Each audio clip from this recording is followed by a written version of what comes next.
Olá, gente. É com muita alegria, né, que a gente retoma esse terceiro encontro sobre o estudo da pontuação e vamos lá, vamos direto ao ponto, tá?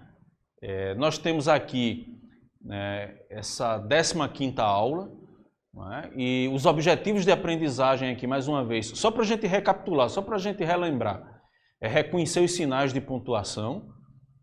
A gente já conheceu grande parte dessas sinalizações, né? Depois é identificar os sentidos que decorrem desses sinais de pontuação nos textos mais variados e depois, por último, é aprender a utilizar esses sinais de pontuação no texto. É uma coisa que a gente vai fazer num outro momento, numa outra etapa, tá certo? Então vamos lá. Agora a gente vai conhecer as aspas, né? Para que servem as aspas? Quando é que eu devo utilizar as aspas no texto? Então é isso agora que a gente vai entender, procurar entender, tá certo? As aspas, elas indicam fala, citação. O que é citação? É quando eu quero pegar uma palavra que alguém disse, um texto que outra pessoa escreveu e quero colocar no meu texto, eu tenho que aspear, ou seja, eu tenho que colocar aspas, né, nesse texto. Por quê? Porque o texto não é de minha autoria. E aí vai revelar, não é, uma ética que eu vou ter com a produção escrita de outra pessoa. Então as aspas, elas indicam fala, citação e isolam certas palavras e expressões. Temos aqui o seguinte, as aspas, elas têm várias funções. Elas podem servir para isolar palavras, não é? Essa palavra pode ser um estrangeirismo. O que é um estrangeirismo? É uma palavra de outro idioma que a gente utiliza. Por exemplo, blackout. O que é blackout? É um apagão. É quando falta energia em geral, em todos os lugares. Aí a gente diz, olha, houve um blackout, houve um apagão. Não é? Lockdown, que é uma palavra muito utilizada hoje. Né? Lockdown nada mais é que um fechamento geral. Né? Você fechar tudo, as ruas, as pessoas ficam confinadas em casa, especialmente num período de pandemia. Muitas vezes é necessário tomar a medida, né, difícil do lockdown. E esse lockdown é uma palavra em língua inglesa. Então, se eu for utilizar essa expressão, essa palavra no texto, em língua portuguesa, isso é um estrangeirismo, é uma palavra estrangeira. Então, eu devo colocar aspas, tá certo? Nós temos aqui também o neologismo. O que são neologismos? São novas palavras. São expressões, não é, que são criadas, mas que ainda não estão ali no dicionário, não pertencem ao dicionário. Uma colega, certa vez, ela contou uma história que, ao receber a visita de uma aluna com a sua mãe, e a casa estava em reforma, né, não tinha feito o reboco ainda, tal. E aí a criança olhou para ela e disse, tia, puxa, que legal essa tua casa, mas é uma pena, né, que ela é meio desalegre. A palavra desalegre aí, se você for buscar no dicionário, ela não existe. Foi uma invenção da criança. E criança tem uma capacidade assim muito rica, né, de criar, de produzir novas palavras. No entanto, essa nova palavra, né, como eu disse, se você for pesquisar no dicionário, ela não existe. Por isso que ela leva o nome de neologismo. Neo quer dizer novo, logismo vem de logos, quer dizer palavra, tá certo? Então, os neologismos, essas palavras que eu não consigo identificar ali, grafadas, né, registradas no dicionário, eu devo utilizar aspas. E também em expressões populares ou termos que são alheios à norma culta. O que são expressões populares? São expressões que fogem à regra gramatical. É quando alguém diz, você falou errado, porque não existe essa coisa de falar errado. Existe se comunicar errado. Eu posso me comunicar, eu posso até utilizar as palavras corretas, adequadas, né, do ponto de vista da gramática, mas me comunicar errado. Por quê? Porque eu não soube utilizar essas palavras da maneira mais adequada e mais acessível possível. Tá bom? Então, toda vez que eu for utilizar uma expressão que ela for alheia, que ela não pertencer à norma culta, à norma gramatical, eu devo utilizar aspas. As aspas, gente, elas também indicam fala ou citação de texto de outra pessoa, alheio, né? Quando é que isso acontece? Por exemplo, quando eu estou lendo aqui um poema, né? Um poema de João Cabral de Melo Neto, por exemplo, Tecendo Amanhã. Então, eu vou pegar um fragmento daquele poema e vou colocar no meu texto, na minha redação. Eu devo colocar aspas para indicar que aquele texto não é de minha autoria, tá bom? E a mesma coisa, não é? Quando esse texto ele estiver aí indicando a fala de alguém. Vamos para os exemplos. Temos aí, olha, o chamado cancelamento está na moda no Brasil. Veja que a palavra cancelamento é uma palavra antiga, mas o significado que está sendo utilizado aí é novo, não é? Eu cancelava a conta de energia, eu cancelava o fornecimento da água, a conta de telefone, mas cancelamento aí não tem nada a ver com isso, não é? O cancelamento aí tem a ver com pessoas que são, na verdade, vistas ou mal vistas no meio, especialmente da internet. Então, uma celebridade que se comportou de forma inadequada perante a população, perante a sociedade, as pessoas deixam de seguir. E aí é o que significa a palavra cancelamento aí. Todos vocês já sabem. Só que essa palavra, nesse contexto aí, ela ganhou um sentido novo, um sentido diferente. Logo, a palavra cancelamento aí tem que vir com entre aspas, tá certo? Na letra B, temos aqui, vamos investigar incansavelmente, disse o delegado. Olha só, vamos investigar incansavelmente. Fui eu que disse? Não, foi o delegado. Então, para indicar que foi o delegado ou que foi outra pessoa que disse aquilo, eu coloco aspas. Na letra C, eu tenho aqui um fragmento, né, de versos aqui, de um poema. E eu digo, no meio do caminho tinha uma pedra. Tinha uma pedra no meio do caminho. Olha, são versos do Carlos Drummond de Andrade, um poeta mineiro, lá de Itabira, né? Então, é um poema muito conhecido. Mesmo assim, eu devo utilizar aspas. E, sobretudo, por isso eu devo utilizar aspas, né? E quando eu coloco essas aspas, gente, eu indico duas coisas. Primeiro, que eu tenho maturidade linguística, né, para não me apropriar de uma frase ou de um conteúdo de outra pessoa. E segundo, que eu tenho um repertório de leitura razoável, porque, olha, eu lancei mão, no caso aí, de um poema do Carlos Drummond de Andrade para enriquecer o meu texto, tá bom? Vamos para o próximo agora. Para a próxima sinalização. Olha, a gente está retomando agora o estudo das vírgulas, ou da vírgula, não é? A vírgula, ela é uma sinalização bem complexa. Então, a gente vai para essa segunda parte, ok? Como eu disse na aula, no primeiro encontro, em que a gente falou sobre o uso da vírgula, a vírgula ela serve, não é, como pausa leve na leitura. Ela separa termos dentro do mesmo período. Então, vamos ver agora mais alguns aspectos que indicam quando eu devo utilizar a vírgula.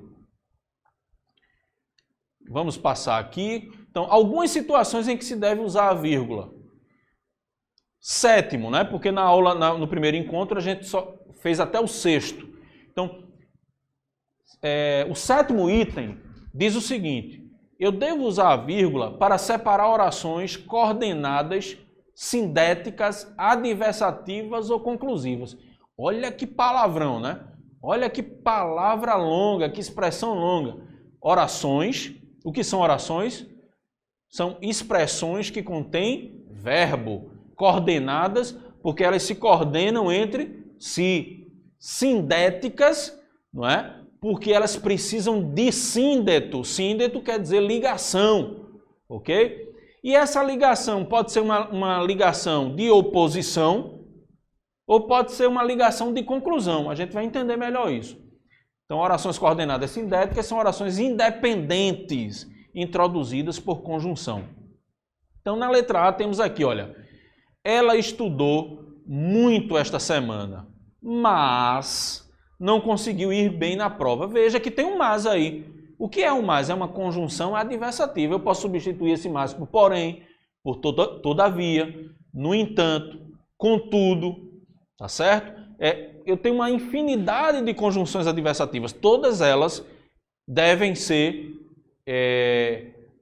no caso aí, olha, antecedidas, precedidas do uso da vírgula. Ela estudou muito esta semana, mas não conseguiu ir bem na prova. Aí nós temos aqui na letra B agora, estamos treinando muito, portanto, teremos bom desempenho. Veja que eu tenho aí, olha, antes do portanto, que é uma conjunção, não é, conclusiva, de caráter de conclusão, eu tenho uma vírgula aí, olha, estamos treinando muito, vírgula, ou seja, logo, portanto, por conseguinte, teremos bom desempenho. Na letra C, nós temos aqui, olha, ora vou a pé, ora vou de bicicleta. Esse ora aí é uma conjunção alternativa, tá certo? Que dá a ideia aí de alternância. Não foi colocada no exemplo acima, mas aí eu estou acrescentando aqui para vocês que você vai utilizar também a vírgula todas as vezes que você utilizar uma conjunção alternativa, ok? Pode ser ora, né? Pode ser por ou pode ser o e assim por diante. Olha só, eu tenho uma observação aqui, eu acho que ela é bem relevante também para a gente compreender. Olha, se as orações coordenadas forem introduzidas pelas conjunções e, nem, ou, não há necessidade de usar vírgula, tá certo? Exemplo, gosto de comer frutas de manhã e adoro comer salada no almoço. Gente, isso aqui não está desdizendo o que eu falei acima não, tá certo? Porque existem exceções. A regra tem exceções. Então, olha só, gosto de comer frutas de manhã e adoro comer salada no almoço. Esse E aí tem uma ideia de adição, tem uma ideia de soma. Eu gosto de uma coisa e adoro outra coisa, tá? Aí tem uma exceção. Se os sujeitos das orações forem diferentes, recomenda-se aí, é claro, o uso da vírgula. Você tem que usar a vírgula. Exemplo, gosto de comer frutas e Manuela gosta de comer chocolate. Veja que o sujeito, diferentemente da oração anterior, da frase anterior, ele muda. Porque quem gosta de comer frutas? Eu. O sujeito está subentendido, olha. Eu não digo ele gosto, eu não digo nós gosto, não é? Eu digo eu gosto. Então ali está o sujeito subentendido. Ele não aparece, mas ele está subentendido. Este é o sujeito da primeira oração. O sujeito da segunda oração não é mais a palavra eu, é a palavra Manuela. Não é? Eu não digo eu gosta, não é? Eu digo eu gosto. Então, agora, Manuela gosta, ou ela gosta, Cicrana ou Beltrana gosta, tá? Então, veja que aí eu vou ter que utilizar a vírgula. Por quê? Porque os sujeitos são diferentes, tá bom? São umas regrinhas que a gente vai internalizando, não é? Que a gente vai internalizando aos poucos, com a prática, né? Com a utilização da escrita, do processo de escrita, de leitura. E aos pouquinhos a gente vai internalizando essas regras de maneira que depois, automaticamente, né, de modo muito natural, você vai conseguir empregar essas regras. Não adianta também chegar agora, eita, eu tenho que aprender esse conteúdo em 20 minutos, em 30 minutos, porque não é assim. É um processo, é um passo a passo. E eu tenho certeza que o seu professor, a sua professora, estará sempre à disposição para lhe auxiliar, para lhe ajudar no que for preciso na compreensão desse conteúdo, tá? Vamos adiante. Uma oitava regra aqui para a gente utilizar a vírgula. A vírgula a gente vai utilizar também quando for para separar orações coordenadas assindéticas. Orações, já disse, é tudo aquilo que tem verbo. É uma expressão que tem verbo. Coordenada, porque ela vive em coordenação com outra oração. Por isso que são orações no plural, orações coordenadas. Elas se juntam de maneira coordenada. E assindéticas, porque essa junção se dá sem o auxílio de conjunção, ou seja, sem o auxílio do síndeto. O que é o síndeto ou a conjunção? É uma ligação, gente, simplesmente. É como se eu não tivesse uma ligação entre uma coisa e outra. Esse A aqui, olha, antes de assíndeto, na palavra assindética, quer dizer negação. Ou seja, não tem ligação. Então, as orações coordenadas assindéticas, elas são orações independentes, não introduzidas por conjunção. Veja que eu tenho um exemplo aqui, ó. A Maria foi ao cinema. A Maria foi ao cinema. O João ficou em casa.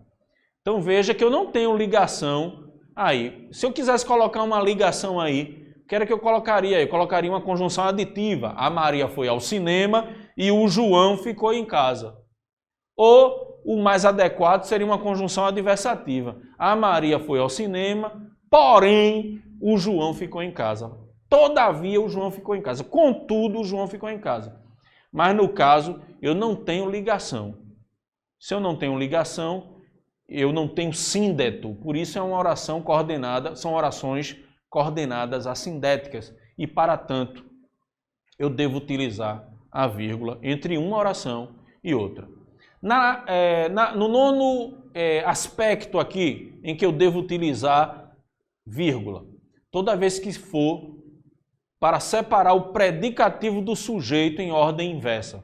O que é o predicativo do sujeito? O predicativo do sujeito é aquilo que dá uma qualidade ao sujeito, uma característica ao sujeito, uma qualificação ao sujeito. Olha o exemplo ali, olha. Esperava, ansiosa pela chegada da encomenda. Veja que tem uma casquinha de banana ali. Esperava é verbo, ansiosa é adjetivo, não é? Pela é preposição. Chegada é o verbo chegar no particípio, né? Olha, dá a preposição, encomenda é substantivo. Então, cadê o sujeito aqui? Do ponto de vista sintático, eu fiz uma análise aqui morfológica, mas do ponto de vista sintático, cadê o sujeito? O sujeito está ali, olha, antes da palavra esperava, só que ele está subentendido. Não é? Esperava, ansiosa. Eu digo eu esperava, pode ser eu, o sujeito, mas pode ser também ela. Esperava, ansiosa pela chegada da encomenda. Tá certo? Está subentendido ali, é um sujeito subentendido, e esse ansiosa se refere a esse sujeito que está subentendido. Vamos para o décimo aspecto. Né? Eu tenho aqui, olha, separar orações subordinadas adverbiais. Orações subordinadas adverbiais são aquelas que possuem relação de dependência. Olha, diferentemente das orações coordenadas, as orações subordinadas, elas têm uma relação de dependência entre uma e outra. Por quê? Se eu tirar uma, a outra fica sem sentido. Vai ter uma oração principal e vai ter uma oração auxiliar ali. Olha só aqui. Quando cheguei à escola, a aula já tinha começado. Faz o teste aí. Tenta tirar a primeira oração. Quando cheguei à escola. Se eu digo quando cheguei à escola e encerro a minha oração, ela vai ficar vazia, ela vai ficar sem sentido. Sim, quando cheguei à escola, o que, meu filho? Continue, diga o que você queria dizer. Aí eu digo, a aula já tinha começado. Opa, aí sim, agora eu compreendi. Então, todas as vezes que for para juntar essas orações subordinadas, eu devo recorrer ao uso da vírgula. Na letra B, se tivesse feito com calma, o problema teria sido evitado. Ó, se tivesse feito com calma o quê? Aí ele diz, o problema teria sido evitado. Veja que uma oração depende da outra para ter sentido completo. E na hora que eu vou escrever, eu tenho que usar aí, tenho que recorrer ao uso da vírgula. Na letra C, embora tenhamos agido corretamente, o resultado não foi o esperado. Veja que a segunda oração, que é a principal, ela faz sentido. O resultado não foi o esperado. Mas se eu colocar só a primeira, isoladamente, ela não faz sentido, não tem sentido completo. Embora tenhamos agido corretamente. Por quê? porque essa oração ela é uma oração auxiliar, ela é uma oração dependente da principal. Por isso, são orações subordinadas, tá certo? E, portanto, eu devo utilizar a vírgula. E eu penso que é a última agora. Nós temos aqui, olha, separar orações subordinadas adjetivas explicativas. O que são essas orações? Elas são orações que acrescentam qualidade ao elemento anterior. É o mesmo, gente, em outras palavras, que uma frase intercalada. Eu digo aqui, olha, os brasileiros, aí eu quero dar uma característica dos brasileiros, que são fãs de futebol, assistiram a partida com muita atenção. Então, os brasileiros que são fãs de futebol assistiram a partida com muita atenção. Bem, eu penso que é por aqui, não é? A gente encerra essa parte desses conteúdos. Só que já vou advertindo a vocês, mais adiante vamos retomar esse estudo de uso da vírgula, né? Nos casos em que não devemos usá-la. Veja como a vírgula é um assunto complicado, né? Complexo, vamos dizer. A gente vai ter uma outra aula só para mostrar os casos em que a gente não pode e não deve fazer o uso da vírgula, tá certo? É isso que temos para hoje. E aí já fazendo uma convocação, né? Já convocando vocês para que participe do nosso próximo encontro e em que a gente vai, digamos assim, encerrar, fechar, né? Dar o fechamento desse conteúdo de pontuação. E, mais uma vez, eu faço um apelo. Estude em casa, se dedique, pesquise, converse com a sua professora, com o seu professor. Ele é muito importante para auxiliar, né, nesse processo de aprendizagem e de assimilação do conteúdo, mas você precisa, sobretudo, especialmente, praticar, tá certo? Então, gente, até lá e use máscara, se cuide.